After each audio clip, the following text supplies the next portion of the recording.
Film की शुरुआत में हम अनंत नाम के आदमी को देखते हैं जो कि एक बस ड्राइवर होता है। यानी कि वो एक बस चलाता है, डेड बॉडीज को शमशान घाट तक पहुंचाना ही उसका काम है। आज रात भी वो 2 बॉडीज को लेकर आया था। इसके साथ साथ अनंत के पास एक स्पेशल पावर भी है। वो आत्माओं को देख सकता है, उन्हें सेंस कर सकता है। लेकिन उसके पास यह शक्तियां कहां से आईं उसे नहीं पता। उसे अपनी पास्ट लाइफ के बारे में कुछ भी याद नहीं था। अक्सर वो इस सोच में डूब जाता था कि मैं कौन हूं, मेरा मकसद क्या है, क्या मैं कभी जान पाऊंगा। खैर, लौटते वक्त अनंत देखता है कि जिन डेड बॉडीज को लेकर आया था उनकी आत्मा अभी भी उसी वैन में थी। अब अनंत के लिए कोई नई बात नहीं थी। उसके साथ अक्सर ऐसा होता था, आत्माएं उसके पीछे लग जाती थीं। वो चुपचाप वैन बंद करके वहां से अपने घर चला जाता है, जो कि काफी सुनसान एरिया में था। हम देखते हैं कि वो आत्माएं उसके पीछे पीछे उसके घर तक आ गई थीं। लेकिन अनंत एक तांत्रिक भी था। वो घर के बाहर जाकर अपना सेटअप लगाता है और एक तांत्रिक क्रिया करते हुए मंत्र पढ़ने लगता है। इसके बाद वो दोनों आत्माएं उसके घर से निकलती हैं और उसके सामने आकर खड़ी हो जाती हैं। अनंत उन पर शाबरी मंत्र का यूज करता है। इस मंत्र का यूज भूत प्रेत से छुटकारा पाने के लिए किया जाता है। इस मंत्र को पढ़ने के बाद अनंत उन आत्माओं से कहता है कि तुम लोग अनंत काल तक इस लौकिक दुनिया में ऐसे ही भटकते रहोगे, इसलिए मैं आज्ञा देता हूं कि तुम अपनी दुनिया में चले जाओ, वही तुम्हारी मुक्ति है। अनंत के ऐसा बोलते ही वो दोनों आत्माओं को कुछ होने लगता है और वो वहां से चली जाती हैं। इन सब के बाद अनंत जाकर पहले नहाता है और फिर खाना बनाने लगता है। तभी अनंत को उसके मामा दादू बा का कॉल आता है। अनंत पूछता है कि आज अचानक इतने दिनों बाद कैसे कॉल किया। दादू बा कहते हैं कि बस तेरी याद आ रही थी, तू इतने टाइम से मुझसे मिलने नहीं आया। अनंत कहता कि क्या करूं, काम से फुर्सत नहीं मिलती। फिर वो कहता कि दादू बा आपको एक बात बतानी थी। कुछ टाइम से मुझे फिर से माँ के सपने आ रहे हैं, जैसे कि बचपन में आते थे। वो किसी तांत्रिक बाबा के साथ बैठकर किसी ग्रंथ के बारे में बात कर रही थी, जिस पर दादूबा कहते हैं कि अरे सपने में तो आदमी कुछ भी देखता है, तेरी माँ अक्का तो एक आम औरत थी, तू इतना मत सोच। अनंत कहता है लेकिन ऐसा सपना मैंने पहले कभी नहीं देखा, बिल्कुल सच लग रहा था। जिस पर दादूबा कहते हैं कि तू एक काम कर, कुछ टाइम के लिए मेरे पास रहने के लिए आ और ये सब काम छोड़ दे। ये तंत्र मंत्र, ये मुर्दे, तुझे इन सबसे मिलता क्या है। अनंत कहता है कि पता नहीं, और फिर फोन काट देता है। इसके तुरंत बाद दादुआ किसी वेदांत नाम के आदमी को कॉल करके ये सब बता देते हैं कि अनंत को फिर से अक्का के सपने आने लगे हैं। मुझे लगता है कि सही समय आ गया है। यानी दादुआ सब जानते थे, लेकिन अनंत से छुपा रहे थे। दूसरी तरफ अनंत एक रूम में चला जाता है, जो कि किसी तांत्रिक का रूम लग रहा था, और वहां पर कई सारे मटके भी रखे हुए थे। इसी दौरान वह एक छोटे रूम में जाता है, जहां पर उसे एक लड़की की डेड बॉडी दिखाई देती है, जिसके पास एक बॉक्स भी रखा हुआ था। अगले ही पर वो लड़की जिंदा होकर उठकर बैठ जाती है और बार 2 शब्द बोलती है। इसी के साथ अनंत की नींद टूट जाती है।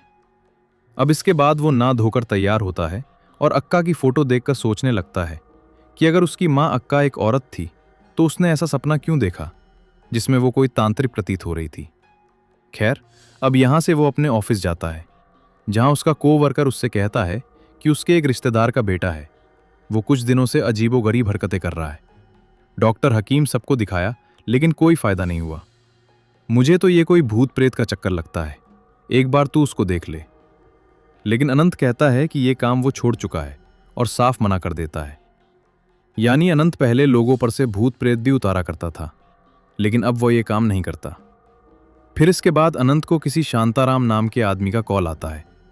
वो कहता है कि अनंत को बचपन से जानता है और तुम्हारी माँ की एक अमानत मेरे पास है, मैं तुम्हें वो लौटाना चाहता हूं, और अनंत को अपने घर बुलाता है। फिर अनंत तुरंत शांताराम के घर जाकर उससे मिलता है। वो देखता है कि शांताराम काफी बीमार हालत में था। वो अनंत से कहता है कि और बताओ, कैसे हो, दादूबा कैसे हैं। ये सुनकर तो अनंत हैरान हो जाता है कि आप तो दादूबा को भी जानते हो। तब जाकर शांताराम रिवील करता है कि वो दादूबा और अक्का तीनों गुरु भाई बहन हैं। इन्होंने एक ही गुरु से तंत्र विद्या सीखी थी।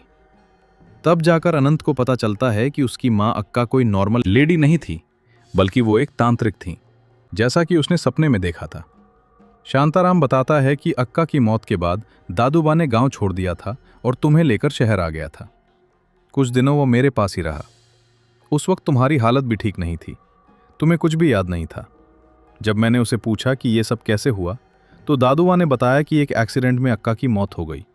जिसका गहरा सदमा अनंत के दिमाग को लगा है, जिससे उसकी याददाश्त चली गई है। लेकिन एक्सीडेंट वाली बात मुझे कुछ अजीब लगी, क्योंकि तुम्हारी बॉडी पर एक्सीडेंट का कोई भी नामो निशान नहीं था। लेकिन तुम्हें कुछ भी याद नहीं था, ना अपने बचपन के बारे में, ना ही अक्का के बारे में। मानो जैसे किसी ने तुम्हारी याददाश्त को ही मिटा दिया हो। अनंत कहता है, तो आपको लगता है कि वो एक्सीडेंट नहीं था, कुछ और था? शांताराम कहता है कि पता नहीं, लेकिन दादबा की कुछ हरकतें मुझे अजीब लगती थीं। बचपन में जब तुम नींद में चिल्लाते थे, अजीबोगरीब हरकतें करते थे, तो दादुबा तुम्हें डॉक्टर के पास ले जाने से मन करता था। तब मैं समझ गया कि पक्का तुम्हारे पर किसी काले जादू का असर है। फिर वो अनंत को एक बॉक्स देकर कहते हैं कि ये तुम्हारी माँ का है। इसमें ग्रंथ है जिसका नाम है पारद, और इसी बॉक्स को अनंत ने अपने सपने में देखा था। शांताराम बताता है कि ये मुझे दादूबा ने संभाल कर रखने के लिए दिया था, लेकिन अब मेरा टाइम आ चुका है। मैं बस इसे यहीं तक संभाल कर रख सका, इसीलिए अब ये मैं तुम्हें दे रहा हूं। अनंत पूछता है कि दादूबा ने आपको ये क्यों दिया? शांताराम कहते हैं कि पता नहीं, लेकिन शायद वो इसे तुमसे दूर रखना चाहते थे। फिर अनंत उस बॉक्स को लेकर घर चला जाता है और उसे खोलकर उस ग्रंथ को देखने लगता है। लेकिन उसे छूते ही अनंत को लकवा सा मार जाता है। वो नीचे गिरकर तड़पने लगता है।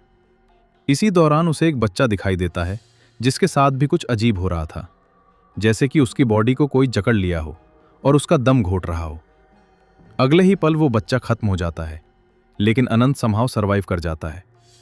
वो समझ गया था कि ये ग्रंथ तो बहुत खतरनाक है। अब इसके बाद कहानी यहां से पास में शिफ्ट होती है, जहां पर हम उसी बच्चे को देख पाते हैं, जो कि असल में सरता की बेटी थी। उसका नाम शमा होता है और अभी वो ड्राइंग बना रही थी। तभी उसके घर के बाहर एक जीप आकर रुकती है। शमा खिड़की से देखती है कि कुछ लोग एक लड़की को लेकर आए थे, जो कि बीमार लग रही थी। वो लोग उसे यहीं लेकर आ रहे थे।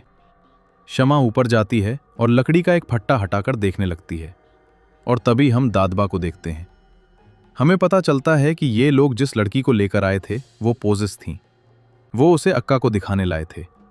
फिर दादुबा उस लड़की के हाथ में कलावा बांधते हैं और माथे पर भभूत लगाते हैं। इसके बाद अक्का उस स्पिरिट से बात करती है कि इस लड़की को क्यों पकड़ कर रखा है तुमने? तो बहुत ही गुस्से में बताता है कि इस लड़की के बाप ने जिस बरगद के पेड़ को काटा वो मेरा घर था। मैं वहां सदियों से रहता था। उसने मेरा घर उजाड़ा है। मैं उसके पूरे घर को बर्बाद कर दूंगा। यानी कि ये कोई ब्रह्म राक्षस है। अक्का कहती है कि इस लड़की को छोड़ दे, मैं तुझे जाने दूंगी। लेकिन वो साफ मना कर देता है कि अब मैं इस लड़की को नहीं छोड़ूंगा, इसे अपने साथ काली दुनिया में लेकर जाऊंगा। जिस पर अक्का कहती है, तो फिर तो मुझे तुझे कैद करना पड़ेगा।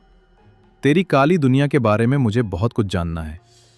ये सुनते ही वो अक्का से कहता है कि मैं तुझे पहचान गया। तू वही पहली इंसान है ना जिसने हमारी काली दुनिया के ग्रंथ बर्दों को सिद्ध किया है। लेकिन वो राक्षस उसका मजाक बनाता है कि तू हमारी काली दुनिया को देख तो सकती है, लेकिन बर्दों का यूज नहीं कर सकती। तेरा गुरु तुझे इसकी इजाजत कभी नहीं देगा। तू कुछ नहीं कर सकती, तू बस उसकी गुलाम है।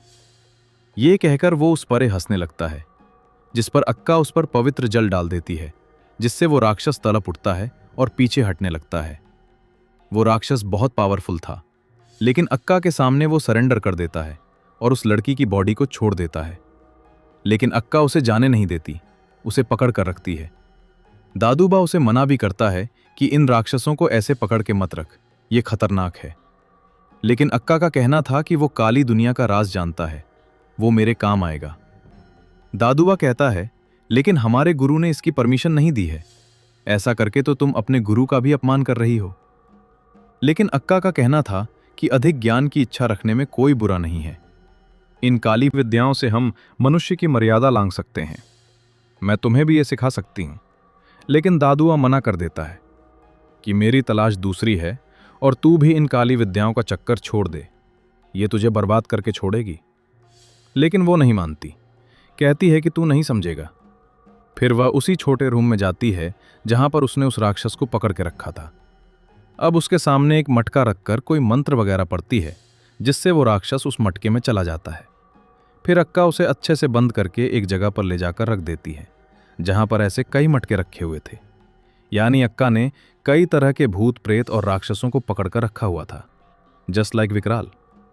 वहीं उसकी बेटी शमा अक्सर ताका झाकी करके जानने की कोशिश करती रहती थी कि आखिर अंदर चलता क्या है। वो अपनी माँ से भी पूछती है कि आप अंदर क्या करती हो, लेकिन अक्का उसे कुछ नहीं बताती और उसे उस रूम से दूर रहने के लिए बोलती है। खैर, अब कहानी प्रेजेंट में शिफ्ट होती है, जहां पर अनंत दादू भा से मिलने जाता है और उसे वो ग्रंथ दिखाता है। दादू देखकर चौंक जाते हैं कि ये तेरे पास कैसे आया। अनंत कहता है, मुझे आपके गुरु भाई शांतराम ने दिया है। उन्होंने मुझे माँ के बारे में सब बता दिया है, और अब आप ही बता दो कि क्या छुपा रहे हो मुझसे। दादुआ कहते हैं कि तुझे क्या जानना है। अनंत कहता है कि सब कुछ, अक्का की मौत कैसे हुई थी और इस ग्रंथ का क्या चक्कर है। तब दादुआ बताते हैं कि अक्का सिर्फ 20 साल की थी जब उसके पति की मौत हो गई थी। उस हादसे ने उसे अंदर तक हिला दिया था, जिसके बाद उसने आध्यात्म की दुनिया में कदम रखा। उसी दौरान उसकी मुलाकात गुरुजी से हुई।